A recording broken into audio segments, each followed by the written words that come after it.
जी सुनते हो, शादी को ज़्यादा टाइम नहीं रह गया। अभी लोगों के यहाँ पे जाना है, उनको कार्ड देना है, इतने सारे काम हैं और आप यहाँ पे पेट फुला के बैठे हो। अभी किसी के यहाँ कार्ड वार्ड नहीं पहुँचेगा, फिर बोलेंगे। सारे लोग ऐसे मुंह फुला के बैठ जाते हैं। कोई ये भी नहीं सोचता है लड़की की शादी है कितना काम होता होगा। बस सबको मुंह फुला के बैठ जाना है। तो ऐसा करो, अभी से तैयारी करना शुरू कर दो। लोगों की लिस्ट बना के रख लो, जिससे कि बाद में जब कार्ड छप जाए तो बस उनमें नाम लिखना रह जाए। क्योंकि अगर किसी को कार्ड नहीं पहुँचा ना, बहुत भाई बहुत गरियाएंगे ये लोग। तो सब बिटिया की शादी है तो कुछ भी नहीं छूटना चाहिए, अच्छे से धूमधाम से शादी करेंगे। अच्छा सुनो, एक काम करते हैं, तुम्हारी मम्मी की जो बुआ की बिटिया की पोती है ना, उनको कार्ड ज़रूर देना। अगर नहीं दिया तो पूरे गांव में ये बात फैल जाएगी कि बिटिया की शादी है, तुम्हारी मम्मी की बुआ की पोती को नहीं बुलाया है। और तुम्हारे मामा को भी कार्ड दे देना, वो दरोगा है ना, तो बिटिया के उसमें ससुराल में ना एकदम वो बीजिएगा, क्या बोलते हैं कि हाँ बिटिया के घर वाले तो एकदम तड़काड़ू भड़काड़ू हैं। तो हाँ, तो उसके लिए ज़रूर उनको ज़रूर ही ज़रूर भेजना है। और अपनी भैया की जो भाभी को भी भेजना है। और अगर उनको चिट्ठी नहीं भेजी तो वो सर घर पे उठा लेंगे, मतलब घर सर पे उठा लेंगे। बता नहीं सकते, तो जल्दी जल्दी में बोला भी नहीं जा रहा है क्या क्या बोले। और हाँ, भाभी फूफा ताई सबको भेजना है चिट्ठी। और हाँ, अब इतने सारे लोग आ रहे हैं तो उनके बैठने उठने हगने पीने सबकी व्यवस्था करनी पड़ेगी ना। तो अपन ऐसा करते हैं, पड़ोस में जो रहती है ना ममता जी, वो बोल रही थी कि उनका आंगन बड़ा है, मतलब उनका सच में बड़ा है। तो उनके यहाँ पे गद्दे डलवा देना, कम से कम 20 से 30 गद्दे लगाना। इतने लोग आ रहे हैं, कम से कम 50-60 लोग तो अपने घर के ही हो जाएंगे।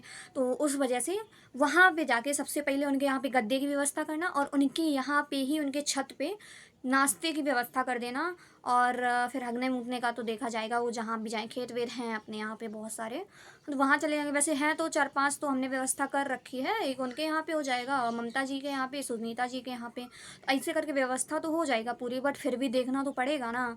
और अगर किसी को कोई भी व्यवस्था में अगर कोई दिक्कत हुई तो 10 जगह बैठ के बोलेंगे कि उनके यहाँ पे गए थे, ऐसा हुआ ऐसा हुआ। अजी सुनते हो, ये लड़की तो हमारी नाक कटवा दी है। बोल रही है एक लड़का हमको पसंद आ गया, बताओ हमको नहीं बताया। बोल रही है 5 साल से बात करते हैं, ऐसा भी होता है, हमको तो कभी नहीं पता चला। तो भाई वो बोलती थी भाभी कि तुम्हारी लड़की किसी से बात करती है, हम कभी भरोसा नहीं किए। आंखों में पट्टी बांध के हम इस पे विश्वास किए न, हमें क्या सलाह दिया क्या सलाह दिया। और बोल रही है कि हमको उसी से शादी करना, नहीं करवाओगे तो मर जाएंगे। क्या बोल रहे हो आप, काट के फेंक दो। है कैसी बात कर रहे हो भाई, इतना बड़ा थोड़ा ना है। अपने वो बोल रही है कि अपनी कास्ट का ही लड़का है। ऐसा करते हैं ना, दिखवाते हैं कहीं से। अभी जाएंगे कभी देखने, अभी 1-2 दिन में जाएंगे। जल्दी जल्दी इनकी शादी करवाओ, क्या करेंगे। और नाक कटवा दी तो हमारी बिल्कुल। और तुम्हारी बुआ हुआ को पता चला, भाई क्या ही होगा, पता नहीं चल रहा है, क्या करें हम, कुछ समझ में नहीं आ रहा है। मेरी ज़िंदगी झंड कर दी है इस लड़की ने, मैं समझ नहीं पा रही हूँ मैं क्या करूँ। अपनी जान ले लूँ, मर जाऊँ, मैं क्या करूँ क्या करूँ। और सुनो, हाँ अगर आप बाहर रहते हो, वरना हम कुछ कर भी लेते, अकेले हैं हम, क्या करें बताओ, आप बताओ ना क्या करें हम। और हाँ, ये भी बोले कि लड़के के घर वाले भी मान गए हैं। अब क्या ही बताएं, दहेज वहेज हम कुछ नहीं देने वाले हैं, सोच लो। सुन लो, दहेज वहेज नहीं मिलेगा तुम्हारे उनको, शादी करवा दे रहे, वही बड़ी बात है। देखते हैं, बताओ फिर आप किस किस को चिट्ठी भेजनी है, कुछ समझ में नहीं आ रहा है। अरे मान भी जाओ अब आप भी, क्या ही हो गया इतना।